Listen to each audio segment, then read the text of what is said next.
by a detachment of members of Nigerian Armed Forces. Kayode. Now that Nigeria has made history by inaugurating a new president in person of Asiwaju Bola Tinubu, it is important for Nigerians to know the man they put in charge of their national destiny for the next 4 years. Osbc News now takes you on the voyage in this special report titled The Man Tinubu. The last election in Nigeria has produced a president in person of Bola Ahmed Tinubu, a former Lagos State governor and a senator of the Federal Republic of Nigeria. He will be sworn in as president of the Federal Republic of Nigeria. The question now is, who is Bola Ahmed Tinubu? Bola Ahmed Adekunle Tinubu was born 29 March 1952. The year of his birth is sometimes disputed by political opponents who argue that he is much older, but some reliable sources know that his age has not been verified. Tinubu spent his early life in the southwestern Nigeria. Paul say he completed his undergraduate studies in the United States, first at Richard J. Daley College in Chicago and then at Chicago State University, from where he graduated in 1979 with a Bachelor of Science in Accounting. He worked as an accountant with an oil company in Nigeria, where he rose to the management level. He was elected senator for Lagos West and he served from 1992 to 1993 as a senator until the end of the Nigerian Third Republic on the platform of the defunct Social Democratic Party. The military dictator Sani Abacha dissolved the Senate in 1993 and Senator Bola Tinubu became an activist campaigning for the return of democracy as a part of the National Democratic Coalition, NADECO, as an aftermath of the annulment of the June 12, 1993 presidential election won by Chief MK Abiola. In the first post-transition Lagos State gubernatorial election, Tinubu won by a wide margin as a member of the Alliance for Democracy. He served as governor of Lagos State from 1999 to 2007, during which he initiated reforms that improved efficiency of the civil service and improved infrastructure. As governor of Lagos State, Tinubu applied principles he learned from corporate world to the public sector reform and took steps to remove endemic corruption in the public sector, which included eliminating cash payments to government. He laid the foundation of a modern Lagos State, which succeeding governors built upon. One striking political quality of Bola Tinubu is that he never lost election in Lagos State. He produced all governors of Lagos State since 2007 till date. Tinubu appointed competent hands during his tenure as Lagos State governor, irrespective of their tribes, reflecting the fact that he is an untribalized Nigerian. After leaving office in 2007, he played a key role in the formation of the Action Congress of Nigeria, and All Progressive Congress in 2013. He also played a prominent role in the emergence of Muhammad Buhari as president of Nigeria on the platform of All Progressive Congress, an amalgam of different political parties who came together as one to wrestle power from the PDP government. In 2023, he was elected president of Nigeria. He contested position of the president of Nigeria on the platform of the All Progressive Congress APC, having gone through a competitive primary election of the party. Bola Ahmed Tinubu became an issue in the presidential contest, having openly came out to tell Nigerians that he is the next president.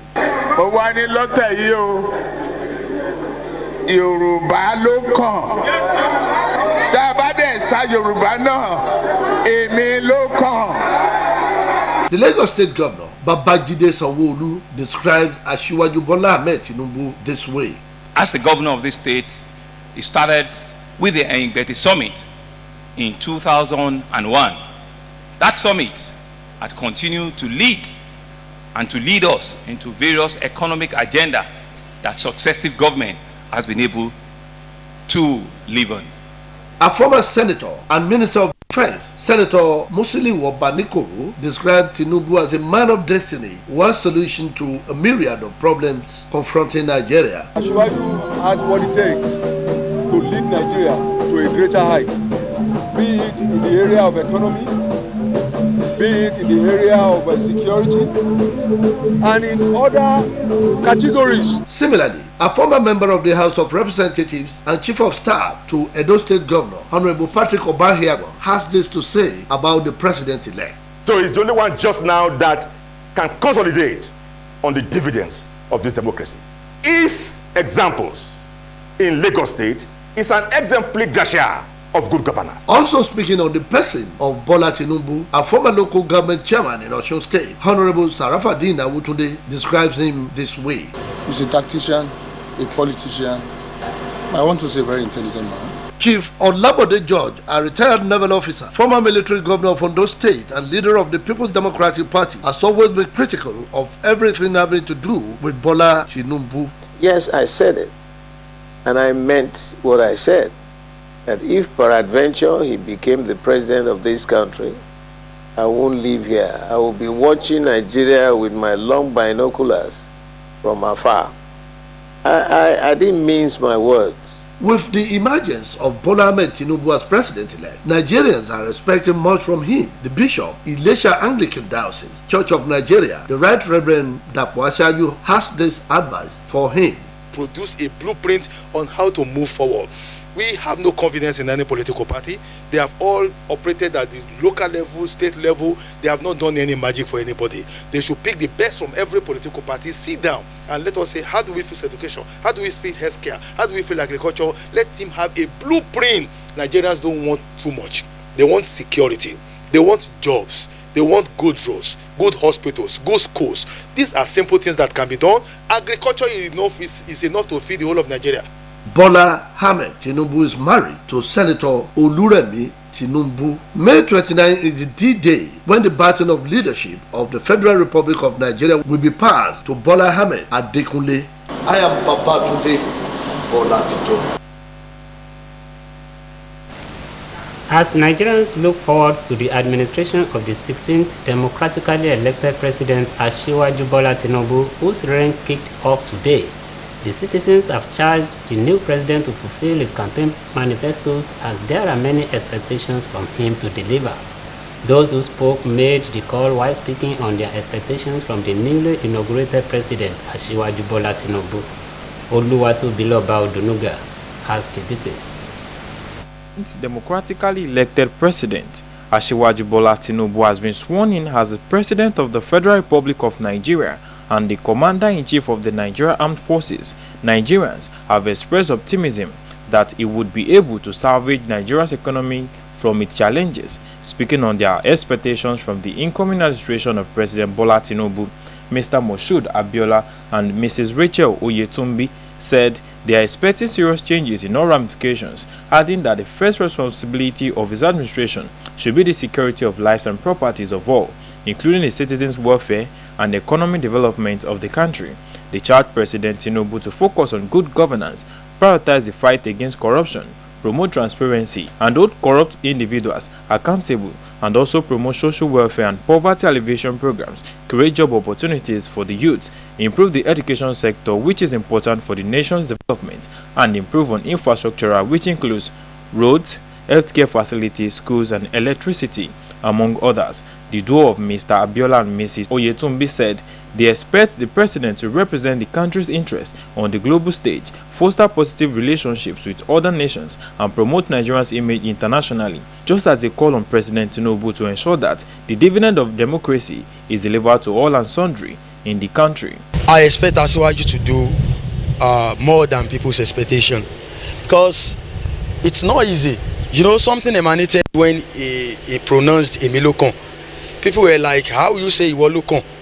Emilokon in the midst of millions of Nigerians who are also qualified to be on that seat.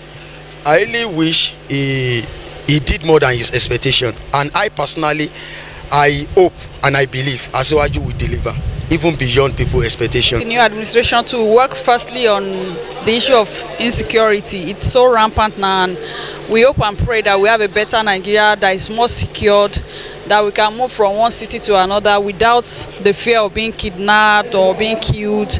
I hope the new administration works more on the security issues, then improve on our economy, then make life better for Nigerians. They charge Nigerians to cooperate and be patient with the administration of President Bola Tinubu to succeed, as they agree that the changes will be a gradual one and the impact may not be felt immediately because of the level of damage Nigeria's economy has plunged into. Oluwatobiloba Odunuga, Osbc News. Welcome to our commercial segment. Every day, life presents hopes, dreams, and challenges. Challenges that can become successes with a little help. Because a little help can empower you to go from despair to celebration. A little help can keep you going until the race is won.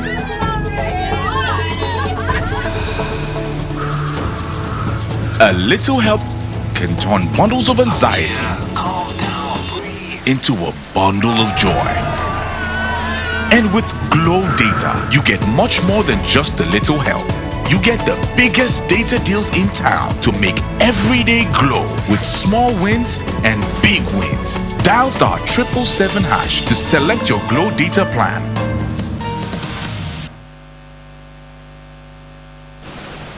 Some Nigerians have faulted the inclusion of the central bank governor, Godwin Emefiele, in the list of recipients of national honors. A total of 339 persons were nominated by the federal government to receive the awards.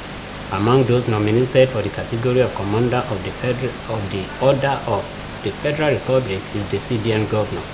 Surprised by the development, netizens wondered how he made the list despite calls from different quarters demanding a probe into the failed new Naira policy initiated under his leadership. It will be recalled that some Nigerians, including the outgoing Zamfara governor, Bello Matawalle, had called for the disapproval of Emefiele's alleged request for study leave while accusing him of overseeing the mismanagement of the country's financial and monetary systems. He insisted that the CBN governor must stay to give an account of everything that happened under him to the incoming administration. Netizens, however, questioned the rationale behind his choice for the honor. Meanwhile, Governor of Osun State, Senator Ademola Adeleke, has congratulated former governors of Osun, Ogbeni Rauf Aregbesola, Alhaji Adeboyega Oyetola, and David Adeleke, also known as Davido, and other indigenes of Osun who bagged different national honors awards as conferred by the federal government. In a statement by the spokesperson to the governor, Malam Olawale Rasheed, the governor noted that the award is a recognition of their noble and immense contributions to the growth and development of Osun State and Nigeria in general. The governor further noted that they have all distinguished themselves in different ways and areas to have been recognized by the government. Governor Adeleke added that all the awardees are worthy ambassadors of the state, and such Osun is proud of them all. A non-profit organization, Emollients, has rolled out a one-year free treatment program for the aged under the Osun Health Insurance Scheme, OIS. The convener of the group, Engineer Raji Kehinde, said the gesture was born out of the need to make healthcare available for the aged at no cost. Our reporter, Oluchi Amuda, has the details. That saying that health is wealth played out as a non-profit organization known as the Emollients rolled out a one-year empowerment program for the aged through the Osun Health Insurance Scheme, OHIS. The 155 beneficiaries drawn from all the local council areas across the state will have access to free quality healthcare services for 1 year. Speaking with Osbc News on the motive behind the gesture, the convener of Emollients, Engineer Raji Kehinde, popularly known as Araj, stated that he was motivated by the need to support Governor Ademola Adeleke's administration in his quest to provide for the welfare of the people and turn around the fortunes of the state for the better. He maintained that government alone cannot do it all, hence the need for all people of goodwill to support the government in ensuring that everyone has access to the good things of life. The Emollients is a group that was formed by myself to support the aspiration, the vision and the mission of Senator Ademola Jackson Adeleke. We chose five people from different local governments, from the 30 local government and the area council, making 31. So today we're empowering 155 of them on the OHIS scheme, and they've all been fully paid for. In his health talk, one of the officials of the Osun Health Insurance Scheme, OHIS, Mr. Akiolu Akambi, admonished the elderly men and women who converged for the program not to be engaged in self-medication and avoid taking over-the-counter drugs.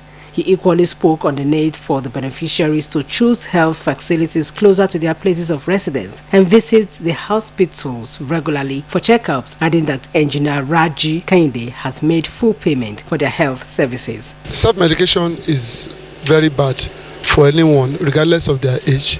So, as aged people, once they feel any ailment in their body or they feel that their body is not okay, the best thing to do is to go to the nearest hospital to see a doctor who will give them the proper care that they need for their health to be restored. Some of the beneficiaries who spoke in separate interviews with Osbc News, including Mr. Moses Oyebamiji, Mrs. Adenike Adesunkola, Mrs. Abadatu Ibrahim, and Alhaji Rashid Oyedele, were full of appreciation to Engineer Raji Kende for the laudable gesture, describing it as unprecedented. They noted that the one-year free health services will help to ameliorate the health challenges they have been unable to overcome due to paucity of funds. This is the first time I will experience somebody voluntarily on his own do this kind of health program.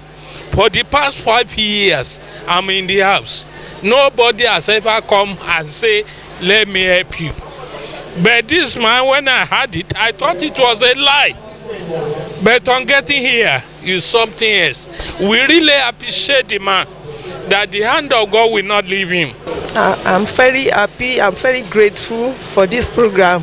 Emollients, OHIS, I'm really grateful. Emollients is a non-profit organization with the sole aim of promoting the vision of good governance of Governor Ademola Adeleke. Oluchi Amuda, OSBC News. The third batch of pilgrims from Osun State to this year's Hajj in Saudi Arabia departed Osogbo this morning for Hajj camp in Lagos. The total number of 1,835 pilgrims from Osun State this year are divided into 5 batches to ease their movement to Lagos and eventual airlifting. The first and second batches had at the weekend left the state for Lagos Hajj camp. According to the Administrative Secretary of Osun State Muslim Pilgrims Welfare Board, Mr. Bolaji Sani, the fourth batch is expected to leave Osogbo tomorrow preparatory to their being airlifted to Saudi Arabia. Mr. Sani added that, barring any unforeseen circumstances, the last batch will also be driven to Lagos this week. It will be recalled that Governor Ademola Adeleke had last week at the farewell ceremony urged the pilgrims to hoist the banner of Osun higher in Saudi Arabia and maintain the track records of their predecessors or surpass them. Meanwhile, the second batch of Osun pilgrims, which departed Osogbo for Lagos at the weekend, has been airlifted to Saudi Arabia. OSBC reporter Shakir Oyewale informs that the pilgrims boarded plane this morning. Chairman of Dar Communications, Chief Raymond Dokpesi, has reportedly died. According to reports, Dokpesi, who was a chieftain of the People's Democratic Party, died at the age of 71 in Abuja. A source who spoke with newsmen revealed he died in an Abuja hospital after he suffered a stroke. This reportedly happened after the recent Ramadan fast. The AIT boss had since then been managing his health and was placed on occupational therapy to improve his daily activities before his sudden death. You are now welcome to our sports segment.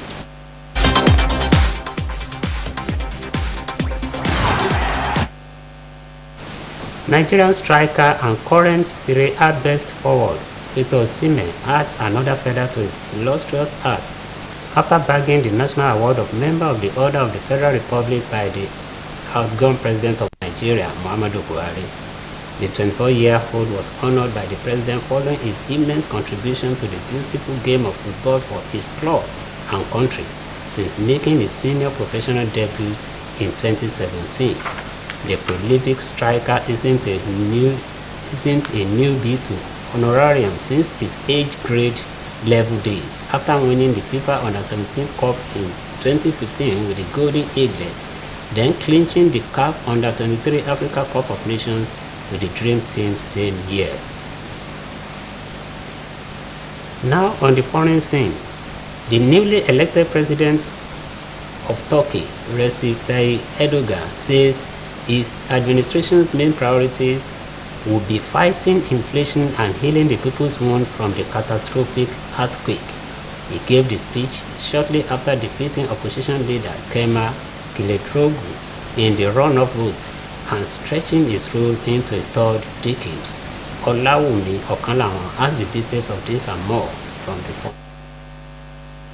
With 99.43% of the votes counted, preliminary official results announced by Turkey's Supreme Election Council showed Erdogan winning with 52.14% of the votes, while Kılıçdaroğlu received 47.86%. Speaking to thousands of his supporters outside the presidential complex in Ankara, President Erdogan said it was time to put aside all the debates and conflicts regarding the election period and unite around their national goals and dreams. He assured that among the government's main priorities will be fighting inflation and healing the wounds from a catastrophic earthquake which claimed more than 50,000 lives in Turkey and neighboring Syria. The main opposition contender, Kemal Kılıçdaroğlu, while speaking at his party's headquarters in the capital Ankara, said he would continue to fight until there is real democracy in Turkey. US President Joe Biden also congratulated Erdogan, tweeting that he looked forward to both working together as NATO allies on bilateral issues and shared global challenges.